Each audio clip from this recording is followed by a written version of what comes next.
हम आपको बिल्कुल अंदर की बात कह रहे हैं। जैसे कठपुतली बिजली के यंत्र में चढ़ा दी गई, अब वो नाच रही, अब उसी को बहुत बढ़िया नाच रही हो, तो सच्ची बात पूछो तो वो ऐसे भी नहीं कर सकते। ये कठपुतली है, ये जो आपको सामने दिखाई दे रही, ये कठपुतली है, नचाने वाला बस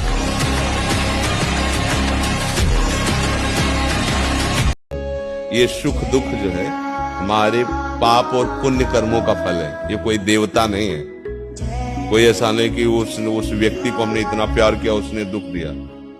तुम्हारा कर्म उस व्यक्ति की खोपड़ी में बैठेगा और तुम्हें दुख भोगाएगा या सुख भोगाएगा। तुम्हारा कर्म ही है। देखो ये अध्यात्म है, ये व्यक्ति दोष वर्णन वाला मार्ग नहीं है। इसको सिद्धांत को समझा जाता है। हमारे कर्म सही है तो कहीं भी चले जाओ तुम्हें सब जगह आदर मिलेगा, सब जगह प्यार मिलेगा। और जहां आपका कर्म बिगड़ गया, जरा सा ऐसे लगा वो आदमी थप्पड़ मारा, गाली दिया, ऐसे कर्म जरा सी बात में बहुत बड़ा झगड़ा हो जाना कष्ट, इसका मतलब वो पहले से रचा हुआ है। जिस पति को मित्र रूप में, प्राण पति के रूप में स्वीकार किया, हम हर सब कुछ सहेंगे, पर उनसे हमारे संबंध में फर्क नहीं पड़ना चाहिए। ऐसे ही पति का भाव होना चाहिए कि हम डांट लेंगे, हम लड़ लेंगे, पर हमारी अर्धांगिनी, जैसे हम आधा अंग नहीं कटवा सकते, ऐसे हम अपनी अर्धांगिनी का त्याग नहीं।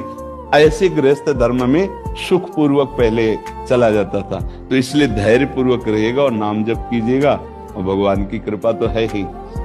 जीवन में सबके घटना घटती रहती है, नहीं घटती किसी की कुछ, किसी की कुछ, कोई घटना अपने दिमाग में ज्यादा लेना नहीं चाहिए। जो बुरी बात हुई उसे छोड़ो, आगे बढ़ो, आनंद में जीवन व्यतीत करो।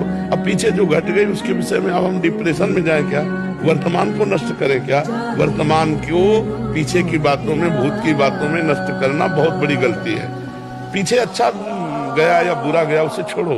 वर्तमान का ये जो सेकंड, इसे जो अपने जीवन व्यतीत करने वाले रहे।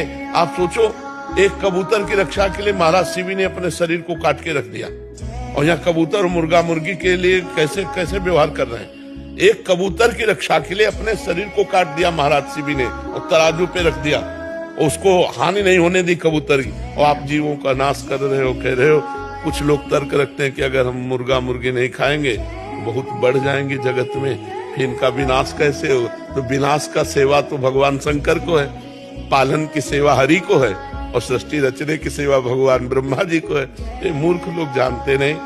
अगर नाम जप करें और 10 मिनट सत्संग को सुने या शास्त्र स्वाध्याय करें तो जरूर बुद्धि परिवर्तित हो जाएगी। ब्रह्मचर्य। महाराज जी, मुझ में घमंड या ईगो नाम जैसी कोई भी चीज नहीं है, फिर भी यही घमंड है।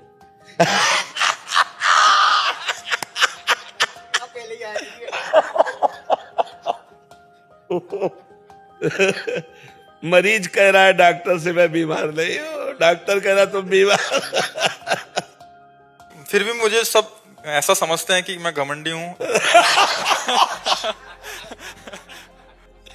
सही सही सही समझा, सही समझा। उसमें आप भी ऐसा ही समझ रहे हैं। देखो, घमंड ना होने पर आपको ऐसा अनुभव होगा कि मैं समस्त जीवों से नीच हूं। देखो, हनुमान जी महाराज को कोई घमंड नहीं, तो विभीषण से कैसे कह रहे हैं? भगवान के महान भक्त महाबली है, जय गिर चरण दे हनुमंता, चले सुगा पाताल तुरंता, जिम अमोघ रघुपत कर बाना, यही भात चले हनुमाना। बुद्धिमताम वरिष्ठम ज्ञानिनाम अग्रगण्यम, बलों में महाबल, महाबली हनुमान परम ज्ञानी। क्या कहते हैं? असमय अधम सखा सुन मोहू पर रघुवीर, मैं ऐसा अधम हूं, प्रात ले जो नाम हमारा, ते दिन ताई न मिले हारा। असमय अधम सखा सुन, ये अभिमान रहित वाणी।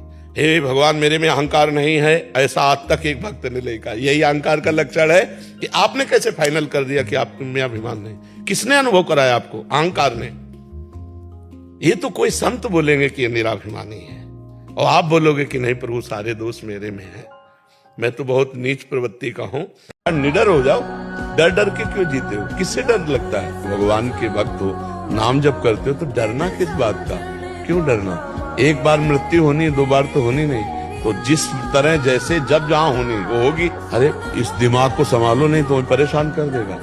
ये बहुत खतरनाक दिमाग है, ऐसा कभी मत सोचो। कुछ नहीं है, ये भ्रम है, कुछ नहीं है। जहां तुम्हें भय लगे वहां खड़े होकर देखो राधा राधा कौन है, कुछ नहीं।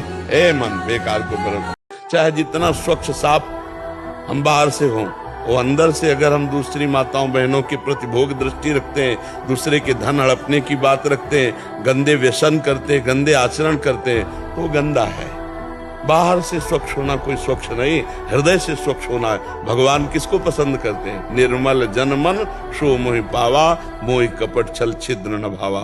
सच्ची मानिएगा, जिसे हम प्यार करते हैं उसको देखने में सुख मिलता है, उससे बात करने में सुख मिलता है, उसके पास बैठने में सुख मिलता है। तो हम कहते हैं भगवान ने रचा है, ये खेल रचा है, तो एक सीमा भी अपने यहाँ रख दी, प्यार। जैसे हमसे कभी किसी ने, अपने जनों ने पूछा कि हम आपको गिफ्ट में क्या दें, जो जैसे जन्मदिन वैराग्य का होता है ना, तो उसमें क्या दें? तो उनका आप सदैव प्रसन्न रहो और भगवत चिंतन परायण रहो, ये दे दो। सदैव प्रसन्न रहो और भगवत चिंतन परायण रहो। क्या दिया? आपका परम सुख। आप भगवत चिंतन परायण रहो और आप प्रसन्न रहो, ये गिफ्ट हमें दे दो। इसे कहते हैं प्यार। क्या भगवान से आपने मांगा कि आप प्रसन्न रहो और आपके स्मरण में मैं मस्त रहूं, ये मुझे दो? क्या मांगा? तो इसका मतलब प्यार तो नहीं ना। प्यार देह से है और प्यार जगत के भोगों से है। अब जगत के भोग जो है ये प्रारब्ध के अनुसार आते हैं महाराज जी। और उसके बाद अभी शादी घर वालों की अनुकूलता में कहीं करनी पड़ी और शादी हो गया महाराज जी, उसके बाद क्या पुराने वाले से संबंध? एक पहली बात महाराज जी, और दूसरी बात महाराज जी, क्या उनको हम सच्चाई बतानी चाहिए पतिदेव को? हाँ, वैसे कोशिश करनी चाहिए कि ना बताए जो गलती हो गई, क्योंकि उससे पति के प्यार में लघुता आ जाएगी।